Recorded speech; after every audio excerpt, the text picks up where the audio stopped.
तो उत्तर प्रदेश की सियासत में दल बदल का जो तूफान है वो साफ तौर पर देखने को मिल रहा है और यही उत्तर प्रदेश की सियासत में गर्माहट भी पैदा कर रहा है। मेरे सहयोगी विवेक त्रिपाठी हमारे साथ बने हुए हैं लखनऊ से, सीधा उन्हीं का रुख करेंगे।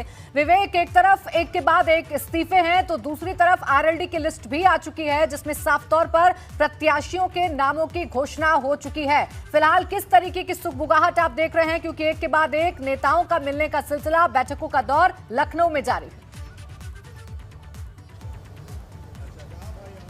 देखिए प्राची, अगर हम बात करें स्वामी प्रसाद मौर्य और धर्म सिंह सैनी, इन सब नेताओं ने आज मुलाकात की है और सारे नेता जो भी भाजपा से टूट के आया है, चाहे वो पूर्व मंत्री रहा हो, चाहे विधायक रहा हो, उनका जो दल बना है उसके लीडर स्वामी प्रसाद मौर्य हैं। उन्होंने अखिलेश यादव से यही इसी सपा कार्यालय में हमारे पीछे बैठकर करीब आधे घंटे की बात की है। सबका परिचय कराया है, सारे नेताओं का परिचय कराया और सबकी उम्मीदों के बारे में बताया कि ये पार्टी में आए हैं तो उनकी क्या उम्मीदें हैं और भारतीय जनता पार्टी से टूट कर क्यों आए हैं। हालांकि उन्होंने एक आधिकारिक रूप से जो बयान दिया था कि पिछड़ा और दलित वर्ग, शोषित वर्ग, उसका भाजपा में सुनवाई नहीं है। उनको किसी भी तरह से, उन्होंने ये भी कहा था, अपना दर्द बयां किया था कि अगर वो फोन करते हैं तो मुख्य सचिव उनका फोन नहीं सुनते हैं, अधिकारी फोन नहीं उठाते हैं। तो ये किसी मंत्री के साथ ऐसा होना, ये बहुत बड़े एक दुख की बात है, सदमे की भी बात है कि अगर कोई मंत्री के फोन ना उठाए, फोन ना उठाने की शिकायतें तमाम आती रहती हैं। आज सबने मुलाकात की और अखिलेश से अपने पक्ष रखा है और अपनी उम्मीदें बताई कि क्या होना चाहिए। इसके अलावा चंद्रशेखर भी आज आए थे, आज शाम को यहाँ पर समाजवादी पार्टी के मुख्यालय में उन्होंने कोशिश की थी मुलाकात करने की, लेकिन उस वक्त अखिलेश यादव एक निजी कार्यक्रम के लिए निकल गए थे। तो जिस तरह से आरएलडी ने अपनी सीटों की घोषणा कर दी है, समाजवादी पार्टी के भी बहुत सारे नाम सामने आए, लेकिन ये आधिकारिक तौर पर इनकी घोषणा कल होगी। कल मकर संक्रांति का दिन है और जो कहा जाता है कि शुभ लगन शुरू हो रहा है, शुभ दिन आ रहे हैं, अच्छे दिन आ रहे हैं, शुभ लगन की शुरुआत होगी।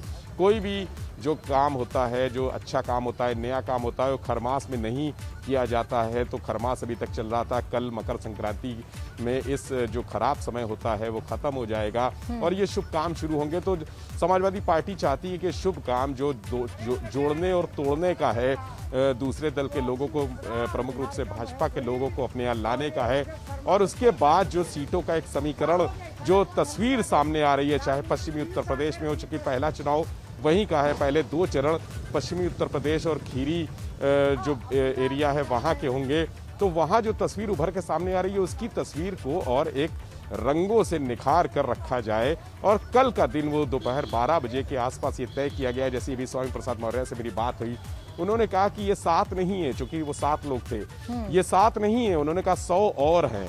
ये अतिशयोक्ति हो सकती है लेकिन कोई बड़ी बात भी नहीं है कि जिस तरह से भाजपा से लगातार लोग टूट कर आ रहे हैं, लगातार झड़ी लगी हुई है।